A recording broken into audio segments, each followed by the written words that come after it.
अस्सलाम वालेकुम, क्या हाल है व्यूवर्स। उम्मीद करता हूँ कि अल्लाह के फजल परसेंट ठीक होंगे। तो कैसर मिर्ज़ा जनाब आपके साथ है आज। तो ये हमारा एक जी बकरा है जी, दोंदा है ये।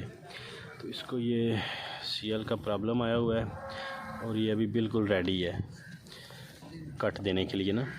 तो ये यहाँ पर एक ऊपर छोटा था, ये तो तकरीबन आज लीक हो गया, और दूसरा भी ये बिल्कुल रेडी है। अगर आप देख सकते हैं ये बिल्कुल रेडी हो के, जब तक ये ऐसी कंडीशन में आए आप लोगों से भी गुजारिश है कि इसको टाइम से पहले कट ना लगाया करें, क्योंकि जब तक उसके अंदर कुछ मवाद कच्चा होता है, कट पहले लगाने से क्या है वो फिर बनता रहता है, बंद होता रहता है, बनता रहता है, बंद होता रहता है। जानवरों से बहुत ज़्यादा डिस्टर्ब होता है। जब ये अपनी कह के ये बिल्कुल कट लगाने की कंडीशन में आ गया तो इससे कि दोबारा ये बनने के चांस नहीं रहेंगे दोबारा इसमें।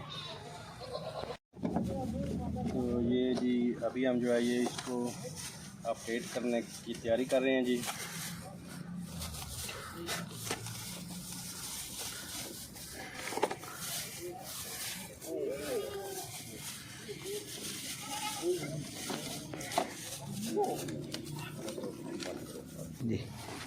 ये जी हमारे पास सर्जिकल ब्लेड आ गया है, तो अभी हम इसको ऑपरेट करेंगे।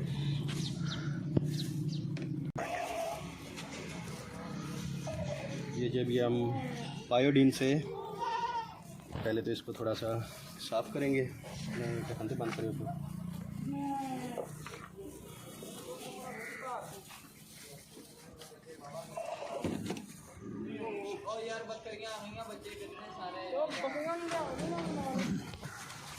जी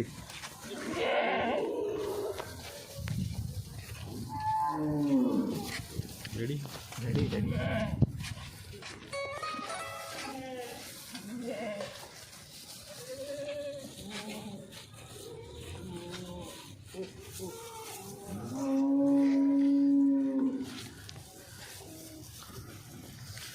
तो जी ये पहले से थोड़ा सा रिलीज़ हो चुका था, इसको भी हम थोड़ा सा प्रेस करेंगे, लेकिन ये भी हार्ड है, लेकिन कुछ इसमें था जो पक गया था।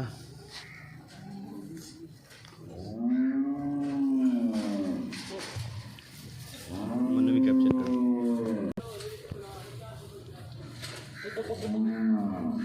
इसको भी हम इधर छोड़ देंगे। ये इसमें ज़्यादा मवाद नहीं है अभी ये, तो ये भी इसके लिए तकलीफ थे हम लोग, अगर इससे ज़्यादा भी हम इसको प्रेस करेंगे। तो अभी हम चलते हैं अपने बड़े टारगेट की तरफ। ब्लेड सर, बिस्मिल्लाह।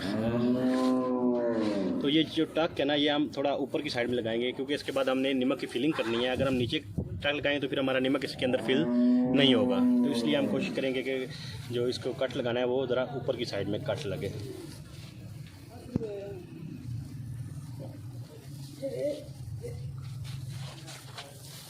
तो अभी हम इसको आराम आराम से प्रेस करेंगे।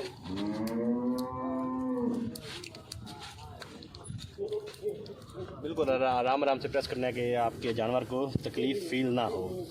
तो अगर ये अभी कच्चा होता तो इधर जानवर हमारा जो है ना वो बिलक बिलक के इतना तड़पता कि उसको तकलीफ़ देख के हमको खुद तकलीफ़ होनी होती। तो ये अभी बिल्कुल बड़ी नरमी के साथ ये जो इसका पस वगैरह है वो बाहर आ रहा है। तो क्लीनिंग करने के बाद वही हमारा फार्मूला नमक की बराई करने वाला। कोई ख़र्चा नहीं है जख्म के इलाज के लिए। अपने किचन से नमक उठाएं और जख्म के अंदर भर दें। थोड़ी तकलीफ़ का एहसास हो रहा है दबाने से, लेकिन फिर भी हम बड़े प्यार से आराम से ये काम करेंगे।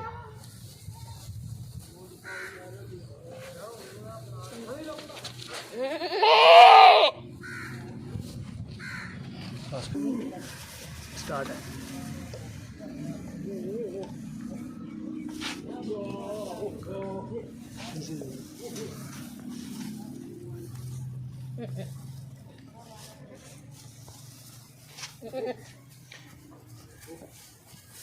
तकरीबन जी ये हमारा खाली हो चुका है। अभी इसमें माइनर सा है, वो भी हम थोड़ा आराम आराम से प्रेस करके इसको कोशिश करेंगे कि हमारा पूरा खाली हो जाए। जी बस बच्चे, बस हो गया हो गया हो गया हो गया। तो ये देखें, जैसा कि ये अभी हमारी एक थैली सी बन गई है। तो ये हमारी नमक की बराई के लिए। अगर हम कट नीचे लगाते तो फिर हमारा नमक इसमें फिल नहीं होता था। ये देखें जी, अभी तकरीबन हमारा ये अंदर से इसकी मुकम्मल सफाई हो सकती है। जैसा कि अभी देख सकते हैं कि ये अंदर से हमारा जहाँ मुकम्मल सफाई, तो अब हम इसमें नमक की भराई करेंगे।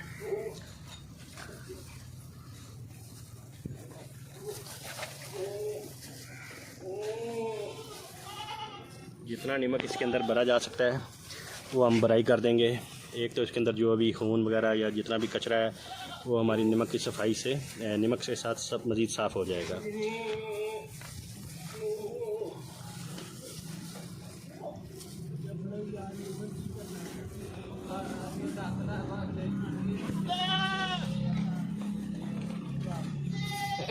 ये नमक की भराई के बाद जनाब, नमक की वजह से जो है ना, एसिड की वजह से ये अभी इसमें से गंदा पानी मज़ीद जो है ना वो निकल रहा है। तो ज़्यादा से ज़्यादा हमें एक या दो बार मज़ीद इसमें, बल्कि एक बार आई थिंक नमक बनने की ज़रूरत पड़ेगी। उसके बाद इंशाल्लाह ज़रूरत नहीं पड़ेगी और जहाँ हमारा दिनों में ठीक हो जाएगा। जैसा कि आपने पहले भी देखा है कि नमक बहुत बेहतरीन चीज़ है जख्मों के लिए, जानवरों में खास करके। तो इजाज़त दीजिए, खुदा हाफिज़। ये जी 7 दिन के बाद ये रिज़ल्ट है जी। ये बकरा जिसको हमने अभी कुछ दिन पहले अपलोड किया था, तो ये आज 7 दिन के बाद ये सूट आ रहा है। तो अभी हम इसके ऊपर पिंकी कल से लगा रहे हैं। बाकी नमक बंद हो गया, 2-3 बार नमक भरा था, अभी पिंकी लगा रहे हैं जिसके ऊपर। जी ठीक है, लगाओ पिंकी। बाकी आपने मक्खी मच्छर से अपने ज़ख्म को बचाना है। अगर मक्खी बैठने लगी तो फिर ये आपका ज़ख्म ख़राब कर सकती है।